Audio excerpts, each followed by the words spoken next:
Magandang umaga mga idol, mga kababaryo. Ito yung ating tanim na Progressite LP937 43 days ago. Ayan, ito yung ripe natin, yung patanim natin 43 days ago mga idol. Madam, makamukan. At ito naman na ang kanilang itsura ngayon mga idol.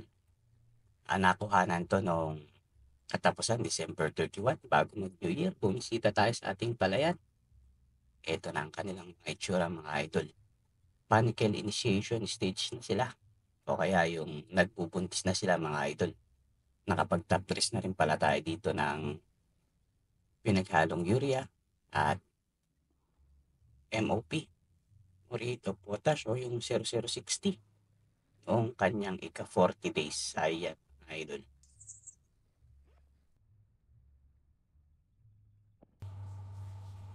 Naka-schedule din pala tayong mag-spray ng fungicide dito mga idol. Ang napili nating i-spray na fungicide ay ang Coside Idol. Solo application lang siya in preparation para sa kanyang pagbubuntis para malinis ang kanyang mga dahon.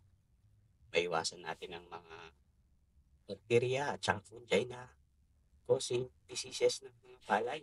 Yan tulad ng bacterial leaf blight, sheet blight, basta anything related sa dahon, yun mga idol, kailangan natin iwasan. Lalo na ngayon, nagbubuntis siya. Alam naman natin lahat na ang dahon ay ang kusina ng ating palayan. Dito binubulat ng pagkain, nutrients na kailangan ng mga uhay natin paglabas niya para mahaba ang mga uhay na ilalabas niya at magkargaan natin lahat. Aalagaan natin ang kanyang mga dahon, mga idol.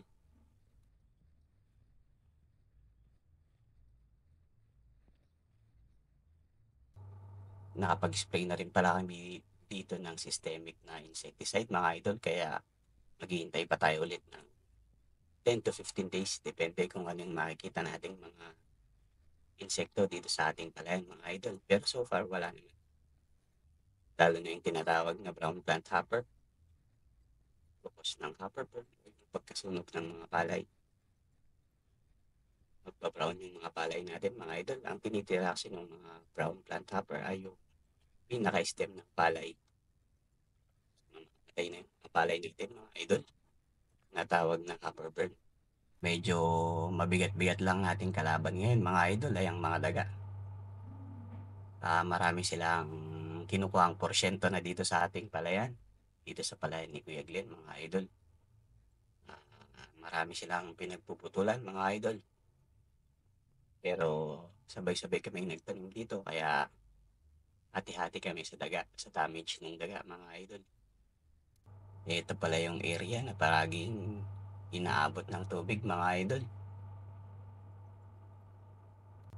Kapag malakas ang ulan at umapaw ang katabi nating ilog, yung Makanyaw, mga idol, ay aabutin ng ating mga tanim dito.